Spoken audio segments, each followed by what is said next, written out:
I'm here to take class for standard 10 and I'm going to continue with the same topic, soil resources. In the last class, I have already discussed about the definition of the soil and which are the different types, mainly the 4 types of soils we find in India. So what is soil? Soil is nothing but it is the uppermost or the topmost layer of the earth's crust, which is in the form of loose material, which has lot of nutritious value, and it is also one of the most important component for the plant life to exist on the earth. So soil has great importance and it becomes the most important resource, natural resource on the earth's surface. So basically we have already seen there are 4 different types of soils we have in India. Here you can see on the screen different types of soils. For example, first we have already learned about the alluvial soil. Alluvial soil is also called a transported soil, and basically it is the most fertile soil we find in Indian subcontinent.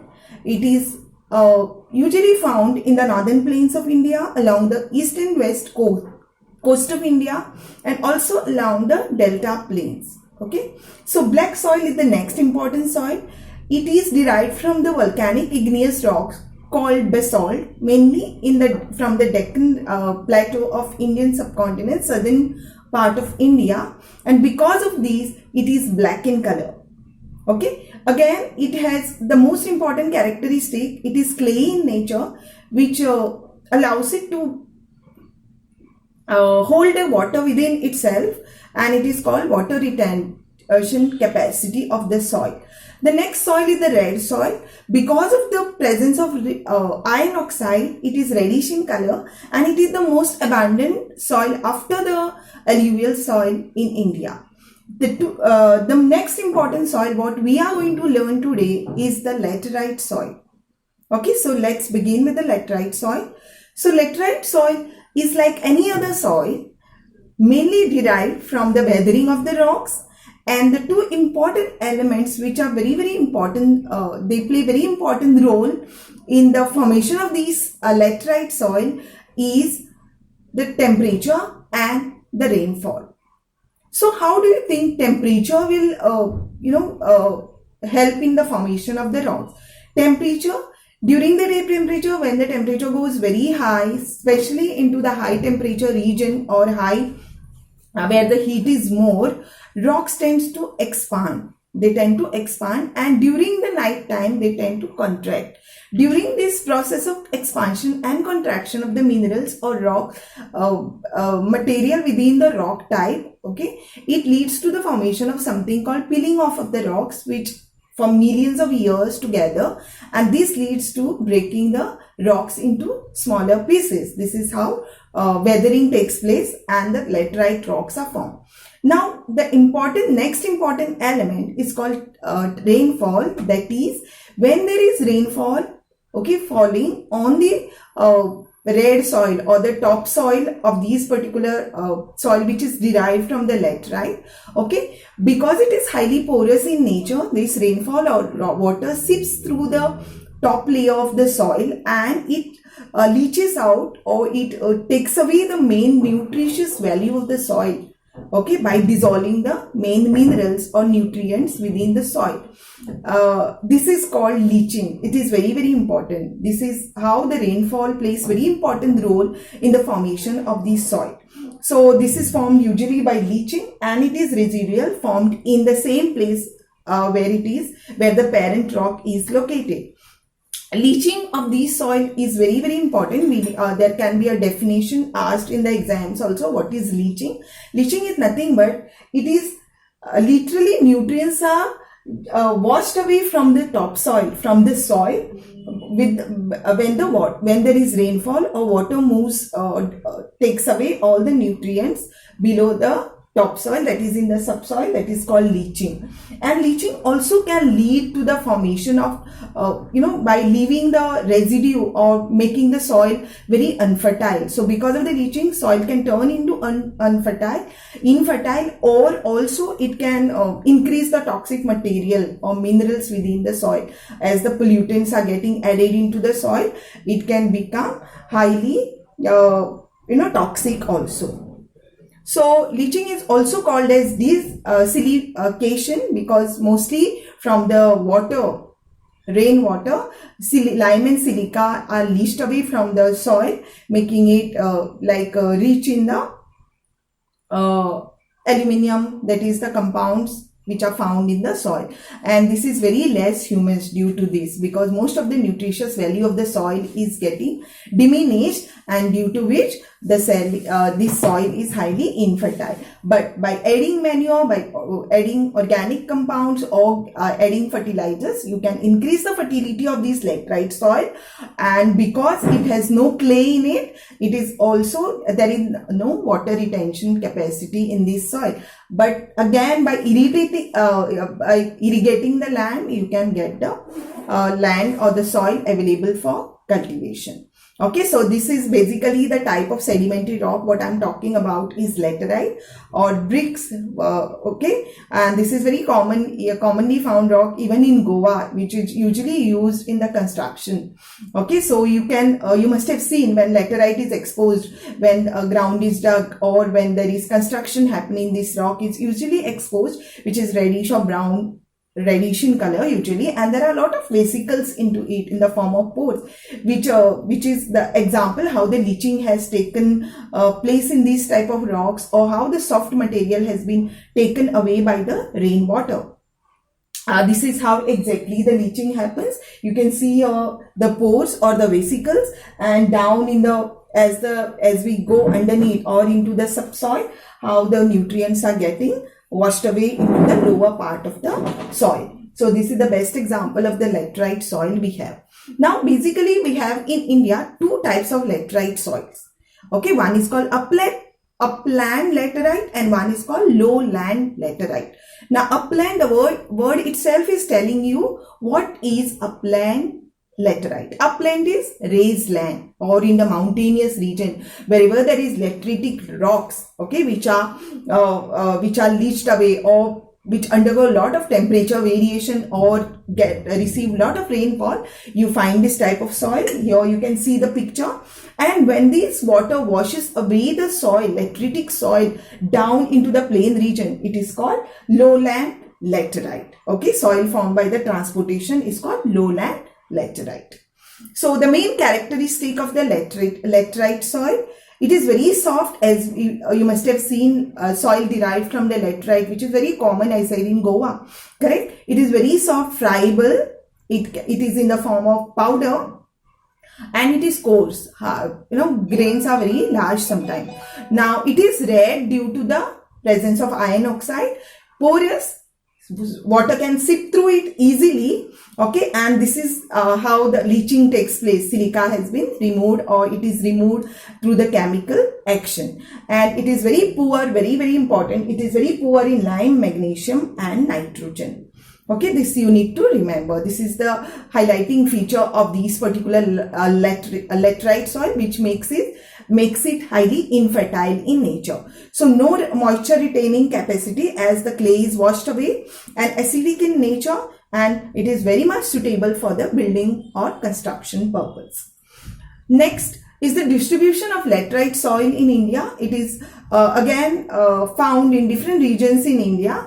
Like for example, we have it in Madhya Pradesh, Odisha, Maharashtra, West Bengal, Telangana, Kerala, Karnataka, and also in Tamil Nadu. So these are the various parts within India where we find commonly this lateritic type of soil.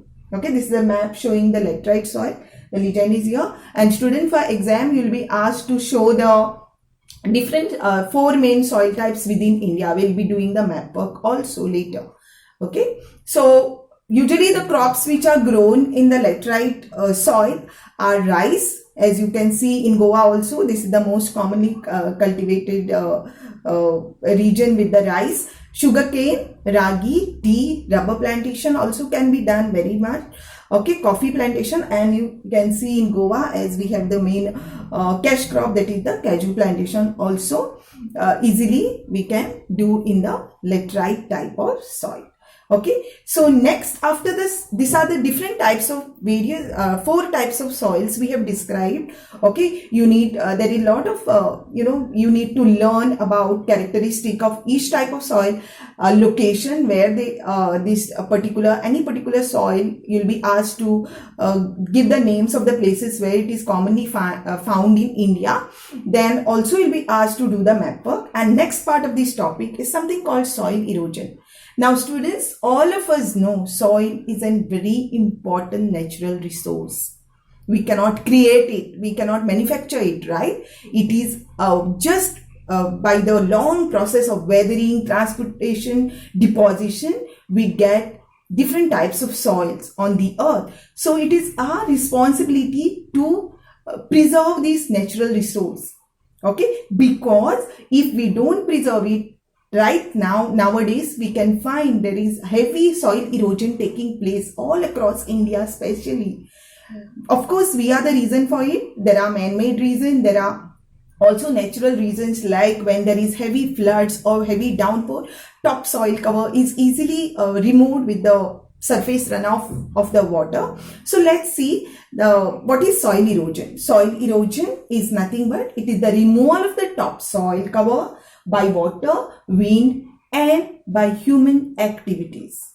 Okay, the 3 important factors here which cause major soil erosion, especially in India, is by the water, because we know we have good network of rivers in India, perennial rivers, right?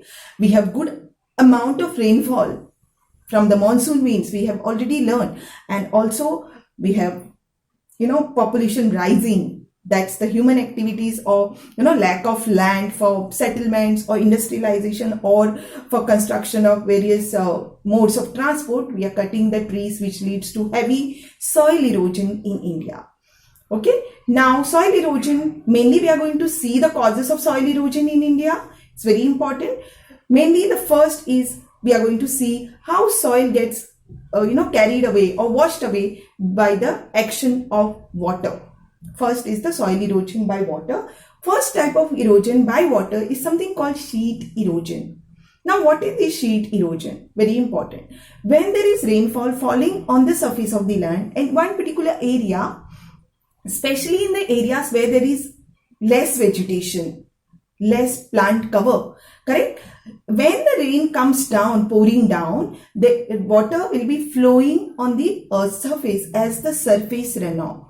Now, when this water runs as a surface runoff, obviously, soil is going to get dissolved in this water, and this water will be carried to the streams, to the rivers, and finally it will be thrown into the nearest sea.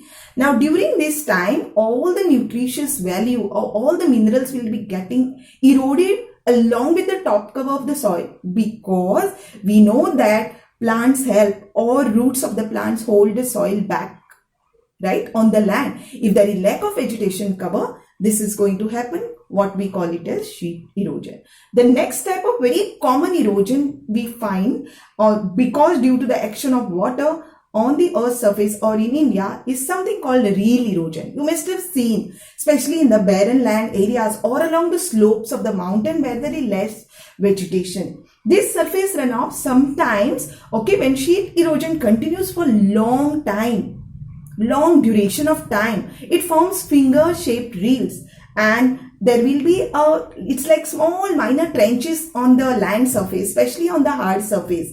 Okay, wherever there is soft rock or there is soft material, it will be eroded for years together, and you will get structure something like this. This is very important, students, because you can get a picture based question for the exam, like identify the type of erosion based on the picture. Okay, so this is going to be reel erosion is your answer. How it is formed? It is basically formed by the action of the running water, surface runoff. Okay, so this is your reel erosion, very common in India or where there is lack of vegetation cover. The next type of erosion we have is called gully erosion. Now, continuous flow of the water for many years through the reels Okay, these reels are going to widen out and they are going to go deeper. This is exactly how it looks. When they are widened, when they go still deeper, eroding the same water flowing through the same trenches sort of, it is called gully erosion. Again, it happens into the region where there is barren land, or there is it makes where there is a lot of rainfall, heavy rainfall, and no vegetation cover. So it makes soil very highly infertile. You can see even how it can be destructive also if it happens into the settlement areas. Okay. The next erosion we have is something called leaching. We have already discussed about leaching. Leaching is nothing but taking away the main nutrients from the topsoil by the seepage of the water through the topsoil, okay, up to the subsoil layer. So all will be dissolved and taken away with the like water seeping through these pores, because it sometimes soil is very porous soil, for example in that laterite type of soil, correct? So decreasing the value of the soil or leaving the soil infertile in nature. This is called leaching. Okay, next is sea or shore erosion. Again, it is caused due to the factor water, as we are explaining with respect to the water responsible for causing erosion here. Along the sea coast or along the coastal region, there is continuous movement of the water in the form of tides, in the form of waves, correct? Now, continuously, if there is no strong barrier of the shelter belts or the tree or the plants along the seashore, continuously along this particular coastal region, water is going to erode by the action of waves, or by the during the high tides also it can happen continuously for years together. Whatever the soil is along the coastal region, there can be erosion leading to the extension of the sea over the land. Okay, so this is called sea or shore erosion, usually by the tidal waters.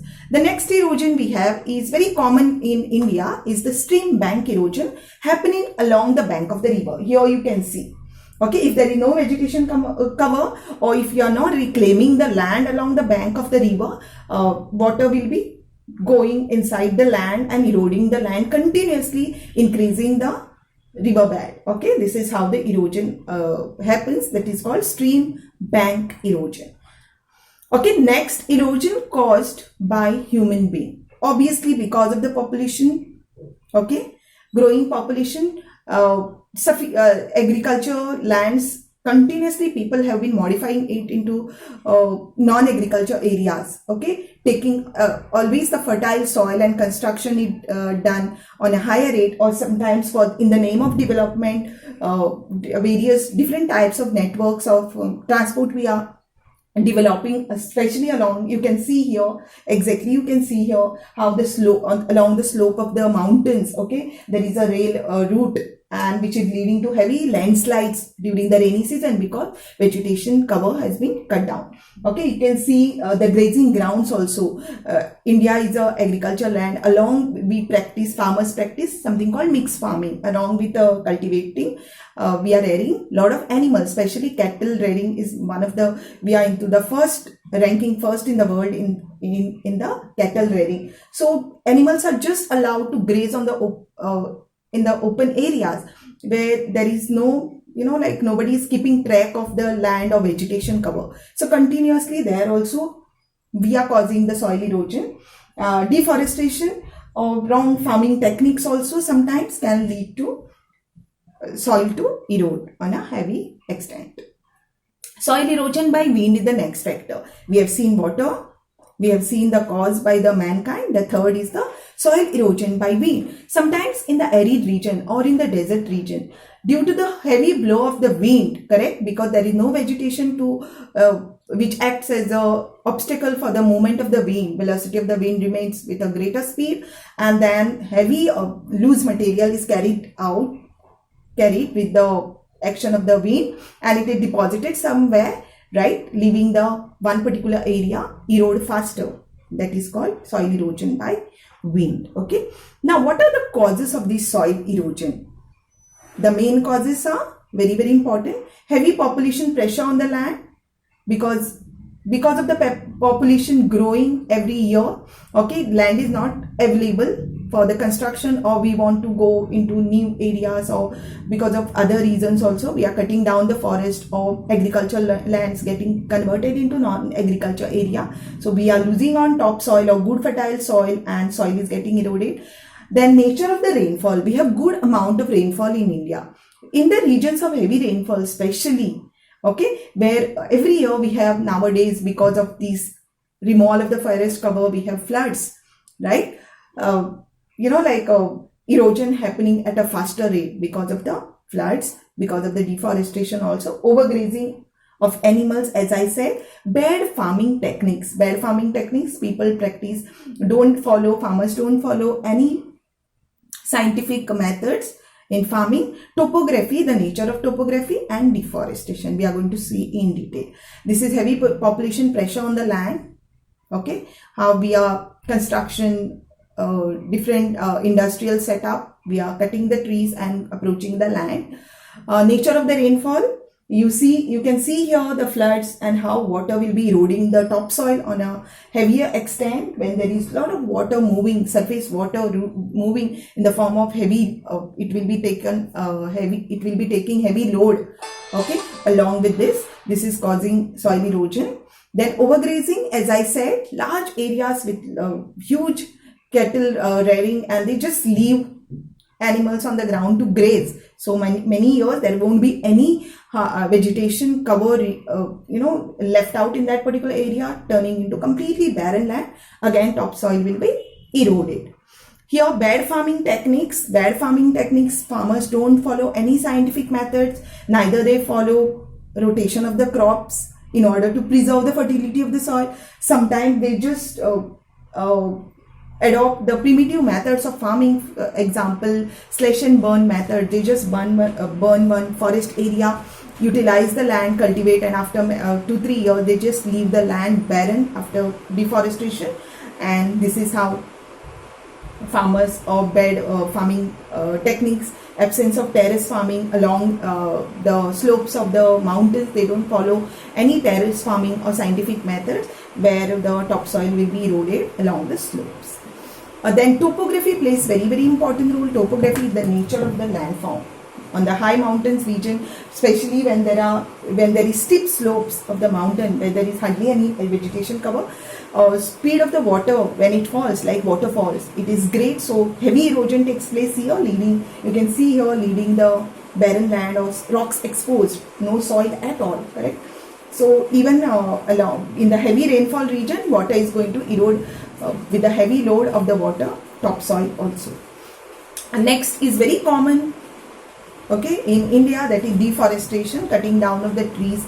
Thousands of trees are cut down in lakhs together for various purposes by the humans. So it leads to soil erosion.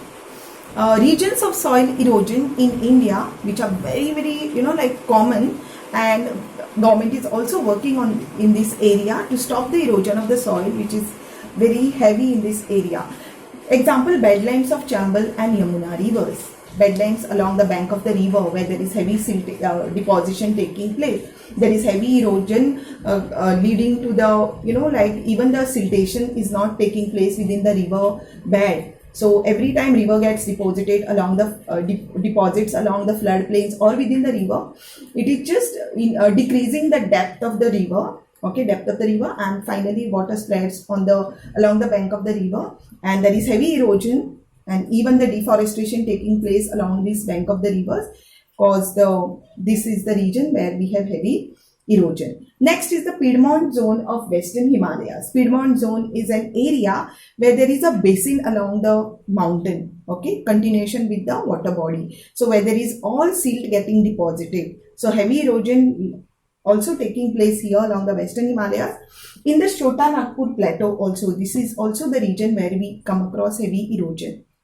Because it is a plateau region, wherever there is no vegetation, rocks are exposed actually here without any vegetation cover, because entire soil has been removed from this area, and temperature increases during the summer in this particular place because of lack of vegetation due to the heavy soil erosion. Next is the Tapi Sabarmati Valley region in Gujarat, and even in Maharashtra also we have heavy erosion regions.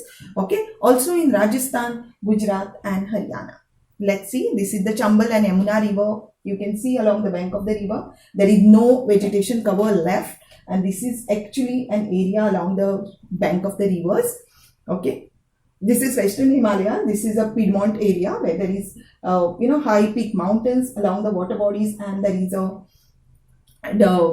an plateau region or a land which is within that particular, bound by a mountain and a water body. In between there is heavy erosion taking place. This is example of Chota Nagpur plateau. You can see how the rocks are exposed, hardly any vegetation, heavy erosion.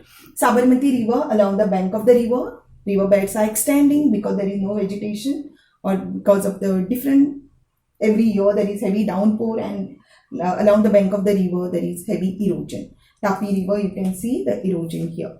Okay, so how can we prevent this soil erosion? Okay, this is a big problem today, soil erosion. We need to preserve it for the future generation. Correct? Otherwise, we won't be able to cultivate any of our land. Farmers will have a big problem.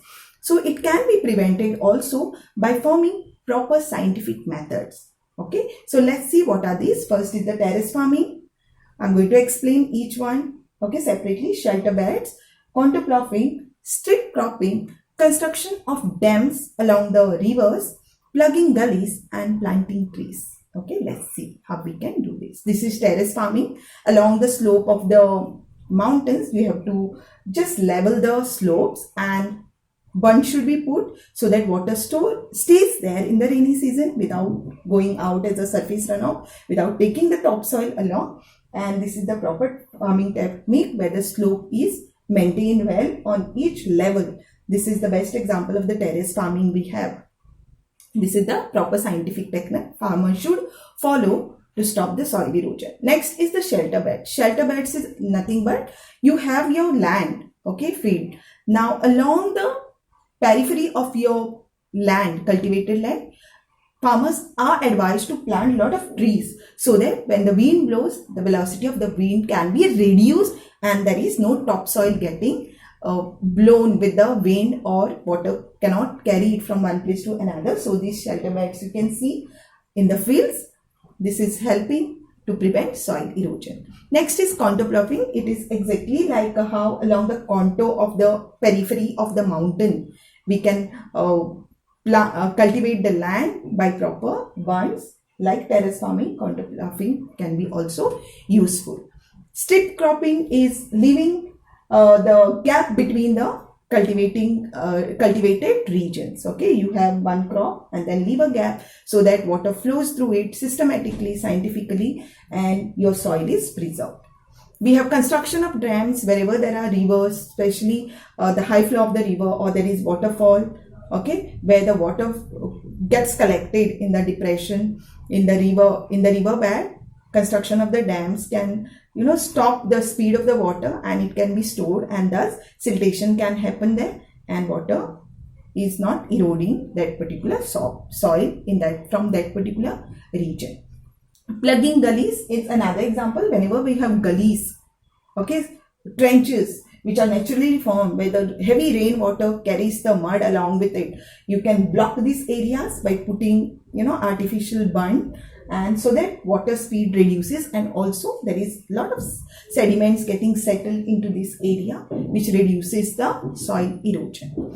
Planting trees, obviously, right? Every year we have 5th of June celebrated as the Van Mahotsav Day, which is government of India. In India, people plant trees in lakhs. Okay, this is very important so that there is good generation of oxygen also in the atmosphere, and we are preserving the topsoil in our country. Planting trees, afforestation. Okay, so because of these, we have now government of India has put forward different laws to conserve the soil, which is very important natural resource. Now, why soil is conserved? To prevent soil erosion and to prevent the effect of the soil erosion, whatever ill effect we have after soil getting eroded.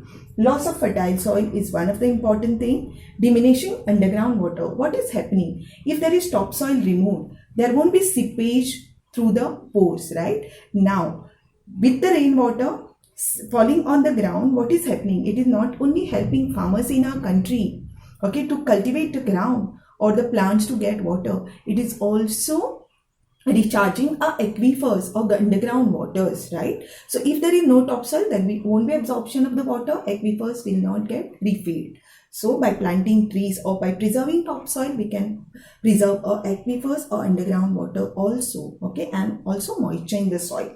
Drought condition increasing during the dry season, hot summer season. If there is no moisture, there will be broken ground forms and plants will die.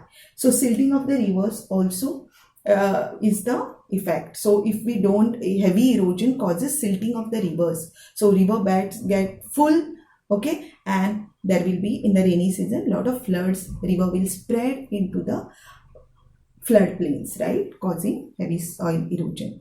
So we need to conserve the soils, and Government of India has put forward different schemes, okay, strictly to conserve soil, the topsoil in India, which to a greater extent, and the schemes are, from exam point of view, you need to remember various schemes. First is the integrated watershed management. Watershed management is whenever there are river basins, okay, during the rainy season, water is collected into a basin and it is allowed to seep into the ground so that our underground reserves or underground water level rises, or the silt which is getting deposited can remain, topsoil can remain in that particular area. This is called watershed management. A scheme for reclamation and development of the riverine areas, that is exactly along the coastal line or along the river bank. So what is happening nowadays?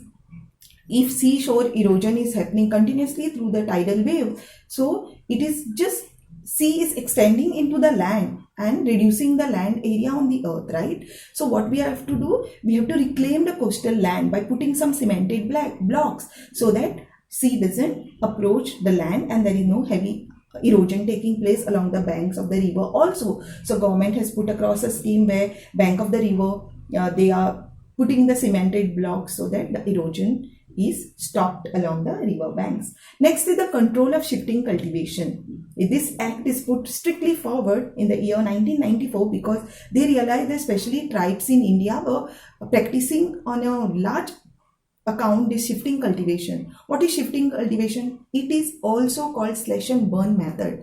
They take the forest area, they burn it, okay, cut the trees, burn the area and cultivate the land. After 2-3 years, when they feel it is highly infertile, they are not getting good yield, they shift in some other areas, leaving this entire area very barren. So this act was very strict. They were not allowed to practice this shifting cultivation.